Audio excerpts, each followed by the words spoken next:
نبی اکرم نور مجسم شفیع معظم صلی اللہ علیہ وسلم نے اس سلسلہ کے اندر جو احتیاطیں بتائیں انسانوں کے لحاظ سے تو ہے ہی، آپ نے حیوانوں کے لحاظ سے بھی بتائیں۔ یعنی آج ہیومن رائٹس کے لحاظ سے بات ہوتی ہے تو نبی اکرم نور مجسم شفیع معظم صلی اللہ علیہ وسلم رحمت ہیں سارے جہانوں کی، اور اپنے غلاموں کو حیوانوں کے لحاظ سے جو آداب تھے، حقوق تھے، ان سے بھی متنبہ کیا کہ کہیں ایسا نہ ہو کہ کسی گھوڑی پر جو تمہارا ظلم ہے اس کی وجہ سے تم قیامت کے دن پکڑے جاؤ، کسی گدی پر بوجھ لادنے کے لحاظ سے جو تم نے خلاف شریعت کیا تو اس کا اگر تمہیں قیامت کے دن نقصان ہو جاتا ہے تو مجھے یہ بھی فکر ہے کہ تم اس کیس میں قیامت کے دن کہیں آگ میں نہ چلے جاؤ۔ سنن ابی داؤد میں ہے کہ نبی اکرم نور مجسم شفیع معظم صلی اللہ علیہ وسلم نے جب دیکھا مدینہ منورہ کے بازار میں کچھ لوگ جو ہیں وہ سواریوں پہ بیٹھ کے باتیں کر رہے تھے، یعنی جس طرح عام روٹین میں کہ بندے پہنچے ہیں سواری پہ بیٹھے ہیں، ایک اس طرف اونٹنی لے کے کھڑا ہے دوسرا اس طرف اور آپس میں باتیں کر رہے ہیں، تو ہمارے آقا صلی اللہ علیہ وسلم نے فرمایا ایاکم ان تتخذوا ظہور دوابکم منابر، فرمایا اپنی سواریوں کی پشتوں کو ممبر مت بناؤ، ممبر جس پہ بیٹھ خطبہ دیا جاتا، ایاکم بچو اس سے، ان تتخذوا ظہور دوابکم منابرا، منابر ممبر کی جمع ہے، ظہور ظاہر کی جمع ہے، کہ اپنے سواریوں، اب دابا میں وہ گدی ہے، خچر ہے، گھوڑا ہے، اونٹ ہے، فرمایا ان کی جو پشت ہے اس کو تم منابر نہ بناؤ، ممبر نہ بناؤ۔ دوسری حدیث شریف میں نے یہ پڑھا، وہاں یہ الفاظ ہیں کہ لا تتخذوها کراسیکم، ان کو اپنی کرسی نہ بناؤ، یعنی یہ فرق دیا کہ سواری اور کرسی میں فرق ہے، کہ جب سفر ہو رہا تھا تم بیٹھے تھے تو اس وقت وہ سواری تھی، اور فرمایا رب نے ان کو تمہاری سواری تو بنایا ہے، تمہاری کرسی نہیں بنایا۔ اب مدینہ منورہ کے بازار میں جو تم اوپر بیٹھے ہوئے ہو تو یہ تم سواری سے کرسی والا کام لے رہے ہو، تو رب نے سواری کو سواری بنایا ہے، کرسی نہیں بنایا۔ تو یعنی اس حد تک دین رحمت ہے کہ جانوروں کے لحاظ سے بھی اس اتنا حقوق کو رسول پاک صلی اللہ علیہ وسلم نے بیان کیا، اور اس میں بھی بہتری بالآخر انسانوں کی ہے کہ اگر جانوروں کے ساتھ حسن سلوک پر جنت مل رہی ہے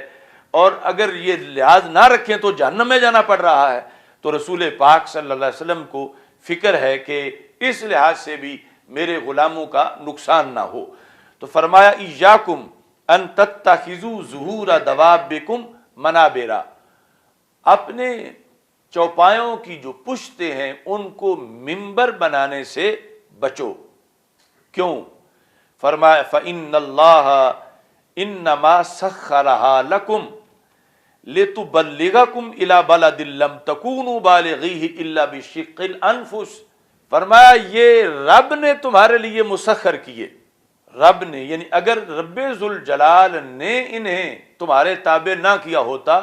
تو تم 40-50 مل کے بھی ایک گھوڑے پہ بیٹھ نہ سکتے، یعنی کسی کو بٹھا نہ سکتے اس کو پکڑ کے آگے پیچھے سے، یعنی اس قدر وہ تمہیں اپنی ٹانگوں سے رون دیتا۔ فرمایا رب نے اسے سمجھایا، والخیل والبغال والحمیر لترکبوها وزینہ، قرآن مجید میں ہے کہ رب ذوالجلال نے یہ گھوڑے اور خچر اور گدھے کیوں بنائے؟ لترکبوها، تاکہ تم سواری کرو، وزینہ، اور اللہ نے یہ زینت بنائی تمہارے لیے کہ تم گھوڑے پہ بیٹھے ہو اپنی زینت محسوس کرتے ہو۔ تو سرکار فرماتے ہیں انما سخرها لکم، رب نے تمہارے تابع یہ کیے ہیں۔ تو یہاں یہ بات بھی بڑی قابل غور ہے کہ وہ بے عقل ہو کہ رب کے کہنے پہ تو ہمارے تابع ہو گئے، تو اے حضرت انسان تو بھی تو سوچ کہ رب نے کتنے جانوروں کو، لاکھوں کروڑوں کو تیرے تابع کر دیا ہے، اور جس رب نے ان جانوروں کو تیرے تابع کر دیا ہے تو اس رب کی بات کیوں نہیں مان رہا؟ یعنی وہ یہ نہیں ہے کہ گھوڑا جو ہے وہ کسی خاص بندے کے لیے تو سواری بنے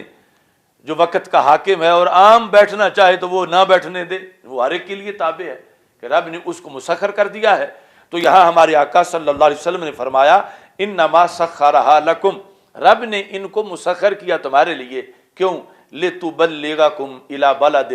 لم تکونوا بالغیہ الا بشق الانفس، کہ یہ تمہیں ان شہروں تک پہنچائیں کہ اگر یہ نہ ہوتے تو تم ادموئے ہو جاتے وہاں پہنچنے تک۔ خود اگر تمہیں چل کے جانا پڑتا یا اپنا بوجھ خود اٹھا کے لے جانا پڑتا تو پھر تمہیں اتنی مشقت ہوتی، تو رب نے یہ تمہارے تابع کر دیے۔ اب یہ تھوڑا کام ہے کہ تمہارا بوجھ اٹھا کے آگے ہیں، تمہیں اٹھا کے آگے ہیں۔ اب جب تم پہنچ چکے ہو اس شہر میں جہاں تم پہنچنا تھا، تو اب اس کو ممبر نہ بنا لو، اس کو کرسی نہ بنا لو، بلکہ اب اس سے نیچے اتر آؤ۔ اس قدر یعنی گہرے حقوق رسول پاک صلی اللہ علیہ وسلم نے واضح کیے کہ رب نے جس مقصد کے لیے انہیں تابع کیا وہ مقصد تم نے پورا کر لیا، تو اب اس سے زائد ان پہ کیوں تم بوجھ ڈال رہے ہو۔ اور ساتھ ہی یہ ارشاد فرمایا وَجَعَلَ لَكُمُ الْأَرْضَ فَعَلَيْهَا فَقْضُوا حَاجَتَكُمْ، یہاں یہ بھی الفاظ موجود ہیں کہ ارکبوہا سالما ودعوہا سالما، کہ جس وقت تم ان پہ سواری کرتے ہو